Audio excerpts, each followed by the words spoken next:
सोचिए, अगर आपको अचानक जानवरों की भाषा समझ में आने लगे तो क्या होगा?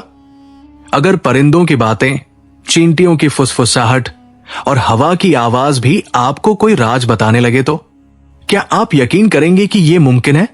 इतिहास में एक ऐसे नबी गुजरे हैं जिन्हें अल्लाह ने ऐसा ही एक अजीब और हैरान कर देने वाला मोजिजा दिया था। एक ऐसा मोजिजा जिसे आज की मॉडर्न साइंस भी पूरी तरह एक्सप्लेन नहीं कर पाई है।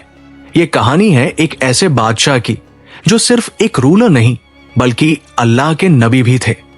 उनके पास सिर्फ ताकत ही नहीं बल्कि ऐसी हिकमत, विजडम थी जो आम इंसानों की समझ से बहुत आगे थी।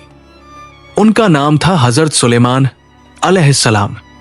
अल्लाह ने उन्हें सिर्फ एक किंगडम नहीं दिया था बल्कि ऐसा इल्म दिया था जो किसी और के पास नहीं था। कहा जाता है कि उनकी हुकूमत इतनी पावरफुल थी कि इंसान, जिन्नात और जानवर भी उनके हुक्म का पालन करते थे। लेकिन उनकी सबसे बड़ी खासियत उनकी ताकत नहीं बल्कि उनका इंसाफ और उनका सब्र था। वो हमेशा अल्लाह का शुक्र अदा करते थे। एक दिन का वाकया बहुत मशहूर है।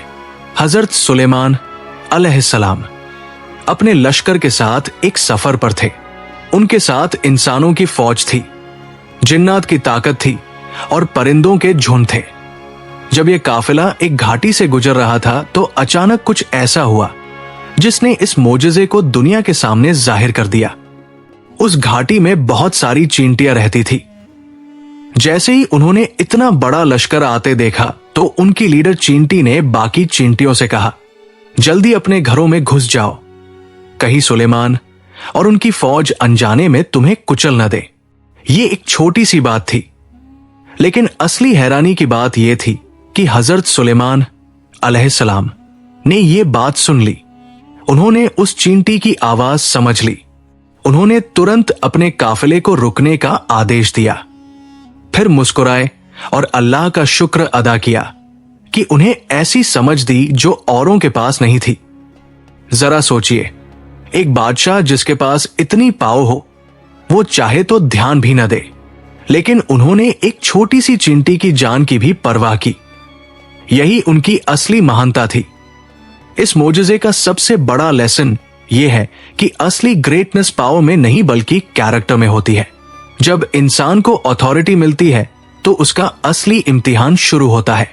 हजरत सुलेमान अलैहिस्सलाम का एक और खास मोजिजा था। उन्हें परिंदों की लैंग्वेज भी समझ आती थी।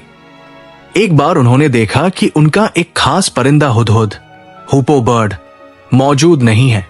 उन्होंने पूछा वो कहाँ है। थोड़ी देर बाद वो परिंदा आया और उसने एक ऐसी खबर दी जिसने एक पूरी हिस्ट्री बदल दी। उसने बताया कि एक जगह ऐसी है जहां लोग अल्लाह को छोड़कर सूरज की पूजा करते हैं। इससे हमें यह सीख मिलती है कि नॉलेज कहीं से भी मिल सकता है। कभी कभी छोटे सोर्सेज से भी बड़ी इंफॉर्मेशन मिलती है। इस पूरी कहानी का सबसे बड़ा फायदा यह समझने में है कि जब इंसान अल्लाह का शुक्र अदा करता है तो अल्लाह उसे और देता है। ग्रैटिट्यूड इंसान की जिंदगी में बरकत लाता है। इससे यह भी पता चलता है कि लीडरशिप का मतलब सिर्फ कंट्रोल नहीं बल्कि रिस्पॉन्सिबिलिटी भी होता है। एक अच्छा लीडर वो होता है जो सबसे कमजोर की भी प्रोटेक्शन करे। इस कहानी का एक और फायदा यह है कि यह हमें ह्यूमिलिटी सिखाती है। इतनी ताकत होने के बावजूद हजरत सुलेमान अलैहिस्सलाम कभी घमंड नहीं करते थे। अगर हम इस कहानी को अपनी जिंदगी में अप्लाई करें तो हम सीख सकते हैं छोटी चीजों की वैल्यू करना, पावर मिलने पर हम्बल रहना, नॉलेज की रिस्पेक्ट करना, नेचर का सम्मान करना, ग्रैटिट्यूड डेवलप करना। इस कहानी का सबसे डीप मैसेज यह है कि असली मोजिजा सिर्फ सुपरनैचुरल पावर नहीं होता बल्कि एक अच्छा दिल, सही सोच और इंसाफ भी एक मोजिजा ही है। आज भी ये कहानी इसलिए रेलेवेंट है क्योंकि आज इंसान टेक्नोलॉजी में आगे बढ़ गया है, लेकिन पेशेंस, ग्रैटिट्यूड और ह्यूमिलिटी जैसी क्वालिटीज कम होती जा रही है। अगर इंसान इन क्वालिटीज को डेवलप कर ले तो उसकी पर्सनल लाइफ, फाइनेंशियल लाइफ और सोशल लाइफ सब इंप्रूव हो सकती है। और शायद यही इस मोजिजे का असली राज है कि अल्लाह अपने नेक बंदों को सिर्फ ताकत नहीं देता बल्कि सही दिल भी देता है।